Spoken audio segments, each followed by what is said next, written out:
Okay, man. All right, 2 minutes with Bernard Lagat. Your first half marathon.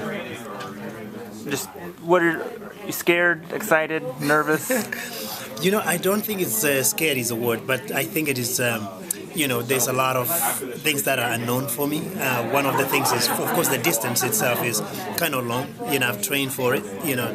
Running the 15 miles, 16 miles. But the thing is, in the race itself, I've never done anything more than the 10K that I did back in college. So there are a lot of unknown elements in this now. Like, for example, the hills, the weather, the time we will be running. It's early in the morning.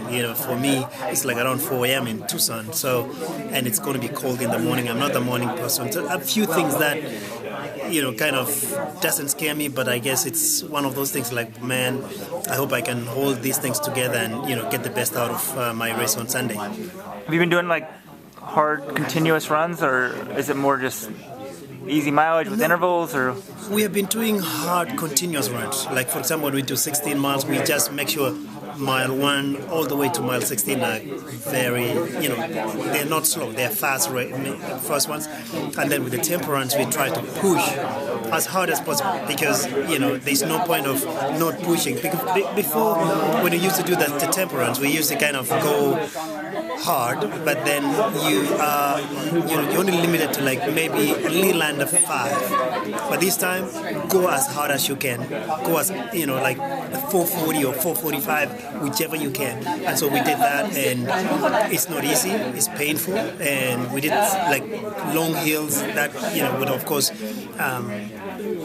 pay back, when it comes to hitting the hills over here in Central Park. So that might help as well. So there's a lot of unknown things, but overall, I think we've done the best to prepare ourselves to this race. And do you have a time goal, or are you just going to hang up there and see what happens? I have a time goal. Hopefully I can get under 61. That's my thing. And your agent, James Timmons, is saying you don't know anything about the course and you don't really plan on finding out. You know what, though? Try not to find out about the course. Of course we've been told, hey, it starts on the lower end of Central Park, and then let's say after mile 1 or mile 2, you're going to get a little bit of up and down. I'm going to expect all those things. I'm going to treat it like, hey, it's the same as going to the West Monument in Tucson where we normally train with Abdi. And, there's a lot of hills. There's a lot of rolling hills. There's a lot of downhill. And I'm going to treat it exactly the same way. I'm not even going to find out more about the course itself because I'm not going to be doing the lead. I'm not going to be worried about when would people try to leave me, because if they try to, I'm going to kind of also run with them, just as a group. I guess we could ask one question about track.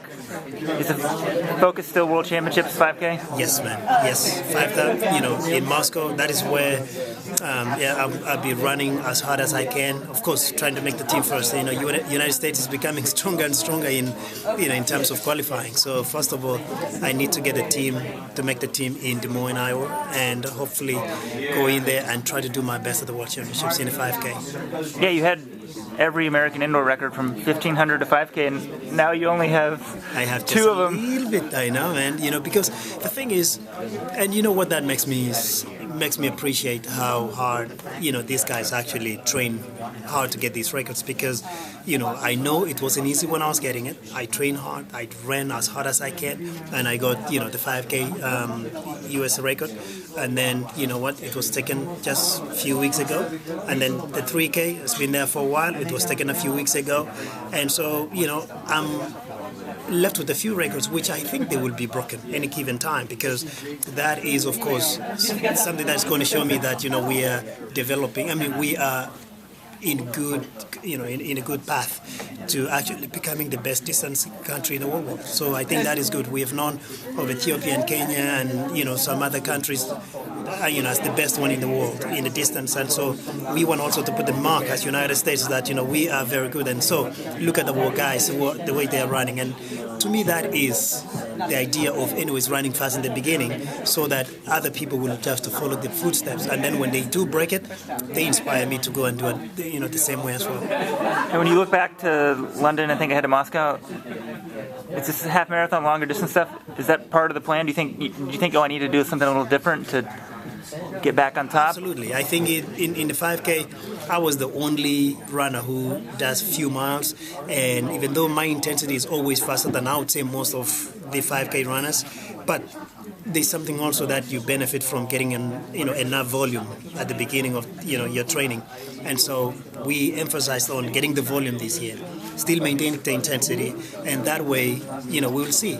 This is also the half marathon is going to be an indication of whether this approach is going to be good for me, and whether I do well or not here. I feel like I've had good training, and that is the kind of training that I've needed.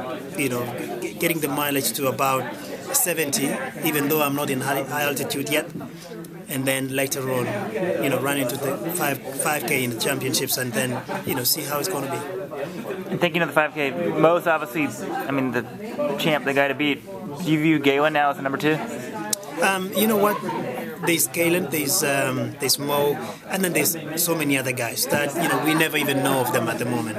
And for me, I always try to treat everybody who runs fast. It doesn't matter if they win or not, to make sure that I treat them as these guys are potential, and these are the good guys that will be it will be tough to beat, and I have to get ready for each and every one of them.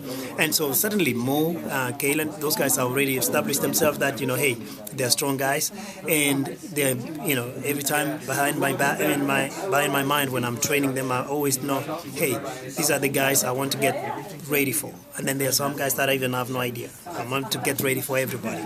When you get into the finals, it's not always the guy who was won before or the guy who has come second before or third. There could be a surprise, and so you have to be ready for everybody. How old are you nowadays? What's that again? How old are you? I'm 38. I'm 39. And you think age obviously affects you physically, but do you think a lot of it's mental? It's mental. When you think of age, for me, I just feel like I am still very young. When I'm running in there, when I'm training with the young guys, I'm part of them. So, in fact, if you actually tell me, are you 38? I'll be like, yes, I'm 38. But the thing is, I don't feel like I'm 38. I just feel so young. Right. So, and that is the idea of treating the age as just a number. And have fun, make the best out of it. Prove people wrong sometimes. People who always think, hey, the older you get, which is a natural process, you slow down. Well, I don't do the 1500 the same way I used to do before, and that is a normal thing, and that is a given. But then, can I do better in other things like the 5K, like this, getting into half marathon? I hope I can do well, and so it's also sometimes something you need to prove to your peers that, hey, don't count me out just because I'm older. This is a number. Right.